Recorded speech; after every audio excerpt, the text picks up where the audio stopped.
So, first of all, hi to everyone. And a big aspect from Moshe and Marla for opening their beautiful home for the Farbrengen, the Kiddush, Farbrengen.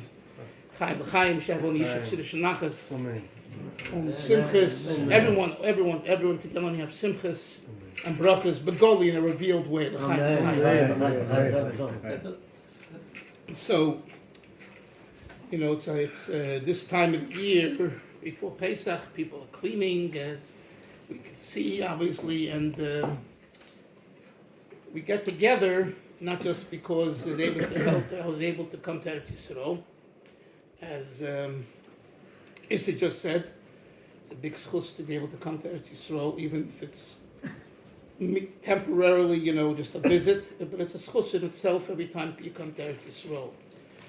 But more so that I've said this in the shir many times, it's worth repeating again, that it is hard to find today, solid groups of what they call chavura. Used to be, in the days of the 70s, the conservative movement, and then even the Orthodox.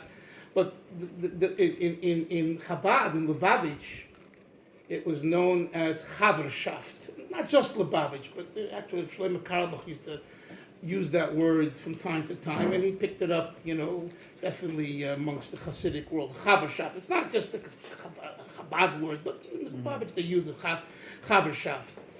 And the Chaverschaft concept is I don't want to say rare, but it's there's not a lot of it. For example, Friday nights, the Ger Hasidim, they have something called Bota. Are you familiar with that? Yeah. Bota. Mm-hmm. What is Bota? It's the same idea where the Hasidim get together, they learn some Chasidus, and they sing some Nigunim, and then they eat some nuts, or this or that. And it's an important avodah by them called Bota. Okay? That's what they call it. And we find that in certain Hasidic groups, these things are stronger. In other ones, it's weaker. They're different kinds. The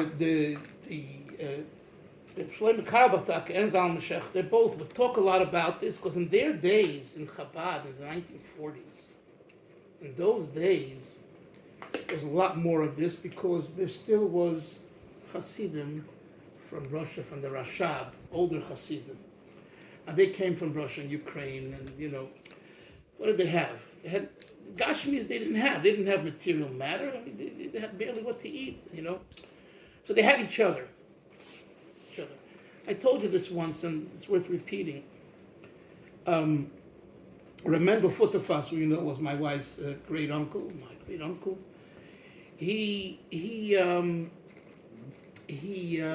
By the way, his granddaughter is at my house. Chana Futafas. What do you mean? She stays by me for Passover the last 2 years. Oh, I didn't she's know with that. us. Yeah, she's a. Wait, she's from New York? Yeah, she lives granite with her mother. Yeah, okay. She's a fabulous girl. Okay, great. Anyway, so Mendel had a very good friend, and his name was Reb Abba Pliskin. Pliskin. Reb Abba Pliskin was a Russian Yid in the Chabad yeshivas. I don't know if he was in Lubavitch, but then in the underground. These were all buddies to keep the flame of Yiddishkeit alive in Russia. Okay, Mamish word. This was like you're on the line. Like October 7th, the soldiers, our boys, are Mamish. That's no joke. You're on the. Anyway, so he was very close with him. They were two different personalities. Reb Abba was a more reserved person and a quiet person. Mendel was a talker, a balm-sapper. He enjoyed a drink, and he enjoyed a joke, and he was, and that's why he's the most probably famous Chabad Chassid in the last 100 years, because of his, his character, his color. The hat. The hat's also the hat definitely. The hat adds to it. It's true, Yoni. It's true, but it was much more. What was the hat? He wore like a sailor's hat. I mean, one of these casquette. Casquette. You have one? Oh, he has one? Let's see. A beret, it's like a beret. No. No. Picture. Not like There's a Hillel's. picture of it. Yeah. Oh yeah, I have that book. one. Yeah, I have that book. Okay. Yeah. Yeah. It's different. It's different. Yeah, I have that book too. It's cute. It's a good little book. I just bought it today. Really? It was. It's stories of his life, like little. Where'd you little get it? stories, like little anecdotes, like a page. I do this far. Yeah. But it's unbelievable. You get your monster? Had to go to the airport. Yeah. Amount of time Anyway. life was saved, you know. So this other gentleman, he wasn't colorful. He was Right. quiet, but he was a big Yerushalayim. Real big. I heard about him too, but you wouldn't know. You wouldn't know, that he was so meticulous in what he ate and how he ate. Anyway, they were very good friends, and probably, you could say that, using psychological terms, Mendel knew about his character, Ramat knew about his, and each one played off the other. They were great friends because they complemented each other.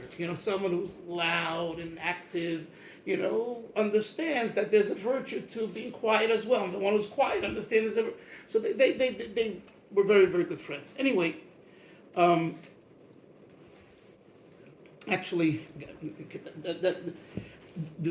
when he would come to New York, Mendel, right, Reb Abba already was ill, and he was at a nursing home in Williamsburg called, at that time it was called Bati Ovos, I forget now. Ashel? Ashel. Thank you. How do you know about Ashel? My grandmother was there. Okay, Ashel, exactly. By the way, it's not called Ashel anymore. Oh, and my no? daughter Bela worked in that facility for 3 years. I forget the name. It was bought by a whole corporation. But anyway, Ashel. It wasn't called Ashel. It's called a different name. So Bekitzer, Hillel. How are you? Hillel Rosenfeld. Isn't that Hillel? Who is that? Hillel. Yeah. Yeah, hello. Shalom Aleichem. How are you? Baruch Hashem. That's what happens. So prestigious. Here? Hello, come over here. Hello, corner.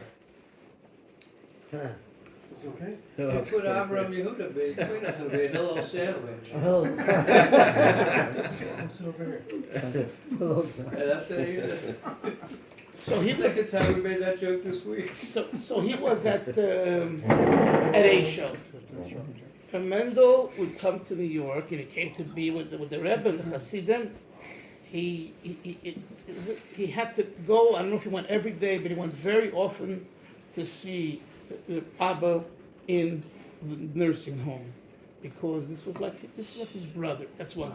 Another story is he went over once he was the mashpia in Kfar Chabad, Mendel Futafas. After Shlomo Chaim passed away in 1971, 1973, the Rebbe told Mendel Yechidus should become the mashpia. So he said to the Rebbe, "Listen, Rebbe, I'm working, for my son. I did, the business in the black market in Russia, like mashpia. By these people, when they said a mashpia, it was a mashpia. So even though he was such a Hasidic Yid, but he looked at himself as a businessman." And the Rebbe tells him that I think it would be a good thing. It's 1973 that he should be the mashpia of Kfar Chabad. So he says to the Rebbe, so what should I say to them? In other words, I'm not the real mashpia like the previous mashpia. That wasn't his thing. That wasn't his kav. He had another kav. And yet the Lubavitcher Rebbe tells him he should be mashpia.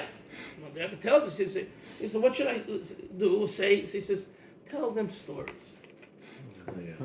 I told my Bochum in Yeshiva who are learning, imagine they're learning the deep Prakim and Tanya that we've been learning. It's not a story time, it's not bedtime stories, it's deep stuff. And Mendel, and he knew it's not, but the Rebbe said, you want to start off, tell them a Hasidic story, tell them a mice, So anyway, when he was a mashpia, he one day went over to one of the Bochurim, and he said, here, I have money, take this money, buy a ticket, and fly to France, to Brunois. The Chabad Yeshiva is in a suburb called Brunois of Paris, or Brunois. He says, what? He says, listen, I have a best friend called Aron Yosef Blenitsky, another chassid. And I haven't seen him in years. and he and I are like soulmates. And I don't have the koyach to fly, so I'm giving you money, get on a plane. So he says, okay, Reb Mendel, I'll do that. What should I do when I see him? Just give him a hug, say regards from your friend Mendel, and come back. Wow. And come back. And that's what he did. Wow. He went there, he saw him, Shalom Aleichem, gives him a hug, says, I have regards from your good friend Mendel Futefas. He says, send it back, regards. And he goes back to the airport, and he comes back to Eretz Yisrael. That's Bruderschaft. Wow. That's brotherly love. Be'emes. It's in your bones, you know. It's, you know, I came now for various reasons, but, Pesach is Erev Shabbos, right? Yeah. Didn't have to, so I left Tuesday, I came Wednesday. Why did I come so early? So I came for several reasons. One is to be with all you chevra, including Reb Shmuel HaTzadik. Oh, Shmuel. Actually, Shmuel's the Beinani Oh. of Tanya. Wow, Shmuel, good to see you. He's going the other way to see you. He's over here. Oh, but I have to give him a kush. I've seen you years, what are you doing? Come on in. Sit. No, no, so this one, this one. No, bring another chair. Please. So, Oh, which one? There's a lot of. Shmuel, come sit. Think of it. So, I was saying that Jacob. Yaakov. Yaakov Shracha. Yeah. Woodmere. Japanese Yeah, house somewhere. yeah. So I came early because my chaver, my good friend from yeshiva, made a chasana of his, I think, 10th or 11th child in Kfar Chabad last night. So I was coming for Pesach. He said, let me go this chasana, especially because the donation came down to ALS. He was very sick. And I see him deteriorating, and it's very hard. But that's what Bruderschaft is. Bruderschaft is, you go out of your way for your brother. You go out of your way for your brother, without strings attached. There's no, and Mendel didn't send this Bocher to France for him to say, oh, Mendel Futefas became a mashpia, and Kfar Chabad is a big shot. No. These are brothers. It says in Chasidus, in the Sichas, that of the Frierdiker Rebbe, it says that the Ava of a Chasidim is so powerful, it's like in a way more powerful than the Ava between a husband and a wife. Wow. Now, that's a pretty heavy statement, right? Yeah. Yeah. You have to understand that statement. You have to. There's some things that a husband's a husband, a wife a wife. I always repeat that. I've told you the guys, Rabbi Soloveitchik, the Rav, he says clearly, there's certain things my family will never understand, and it's not their domain. My Talmidim will. That's Rabbi Soloveitchik. Okay, yeah, he's Rabbi Soloveitchik, but the concept is a truism. And the same is there's certain things that Hasidim have when they're in the mode of Bruderschaft, not when they're just, hi, they put up a facade, it's a baloney. But when they're really brothers, it's most powerful. It's most powerful. It goes way beyond anything else, Just another example. So Shabbos, I was in Katama, because I have a niece there, so I'm staying over there So on Thursday, I went out, to see the town, to see what I could find of Hasidic history. And someone told me that the old Belzer Rebbe, Rabbi Aron, who passed away in 1957, he came to the country in 1944, he was saved from Rakis in the Tzaddik, they used to call him the Malach, Rabbi Aron HaKodesh, they called him. So Rabbi Aron, every Erev Shavuos till after Tishrei, he would leave Tel Aviv, which was his home base.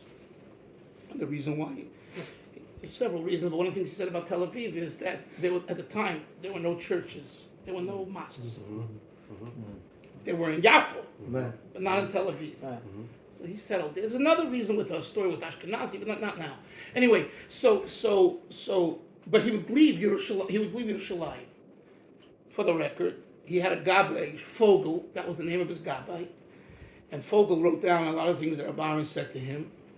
And Fogel writes that one of the things that Aron said was that when he leaves Yerushalayim for Tel Aviv, for Yerushalayim, he should not leave the house. No, he can leave the house, but he has to be like every day in the house. If not, it's dangerous for the world.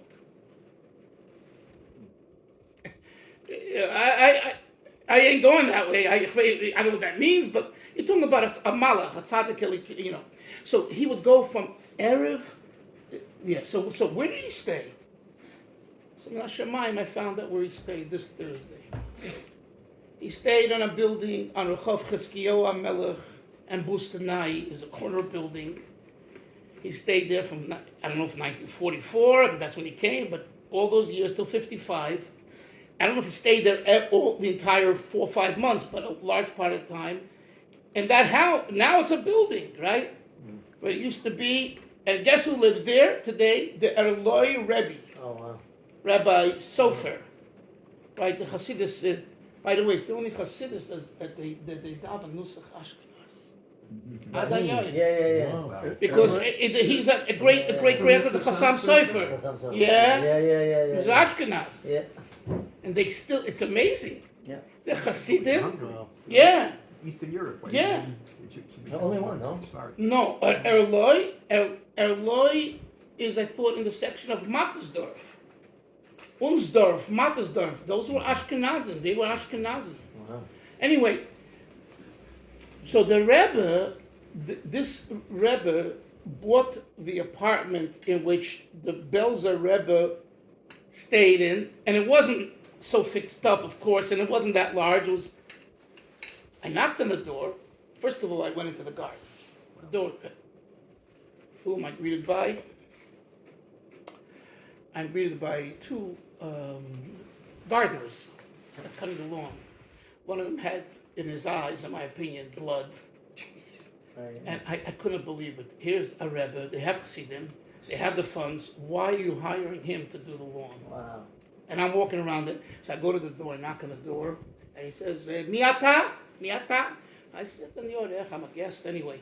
And I'm telling you, and I went, so the door was opened by the Rebbitzin. I said, you better close your door. And the door was locked, just to make sure, because I'm telling you, this guy out there, it seems to me, just smells dangerous. Baruch Hashem, nothing happened. Anyway, so the Rebbitzin welcomed me. She's from England. She's an Ashkenazi from England, not Chabad. She's a Belzer. And she was very friendly, and she says, come with me. She took me into the room in which the Belzer Rebbe slept with his wife, those months, and where he had the Yechidus, the private discussions with people. And then she said to me, it is here where she had the discussion, with the Belzer Rebbe had discussion with the Satmaruv, Rabbi Yoelish Teitelbaum, and with their big disagreement about going to vote, to the Bchiras. It was in this room. Wow. She says, and I can't say more because my father-in-law told me I shouldn't say any more, so I'm not telling you more, but you should know that this room had Gedolim and Rabbanim and Rebbes, because they all came to see the Belzer Rebbe. So go know, you walk down, it's, who knows, and it's in one room, and she said that her husband greets people. Hey, what Chabad we call Yechidus. He sees people privately come on with Tzetlach and Kitlach and all that in this room, because he hopes that the Siyata D'Shmaya sitting in the Belzer Rebbe's room will help, will answer the people's tefillas. So I'm saying, there's in Yerushalayim, all over, but there's things. Just walk down. Then she said to me, go down to the next corner, make a right, and the second and third house, which I really couldn't locate exactly, she said is where the Satmar Roof stayed. He came twice, I think, in 50s. I think twice. Again, this is in Tel Aviv. No, this is all Yerushalayim. Oh, this is all in Yerushalayim. Yeah, Yerushalayim. This is when the Belzer would come and stay in Yerushalayim for 4 or 5 months a year. In Katamon. Yeah.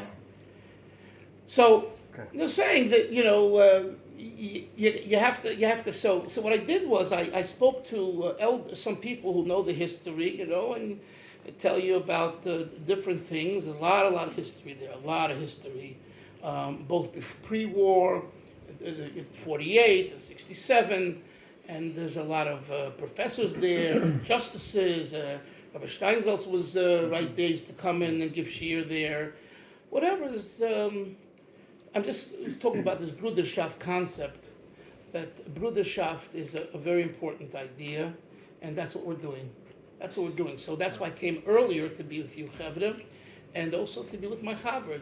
So that's what we have to do. We have to sometimes make ourselves inconvenient with the Big Farbrengen. Moshe's been promising us the big Farbrengen. The big Farbrengen.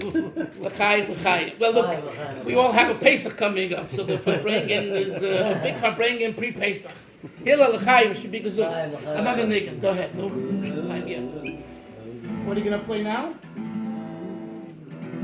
How about Avinu Malkeinu? Okay.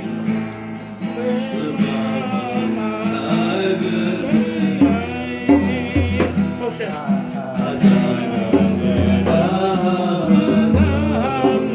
New York?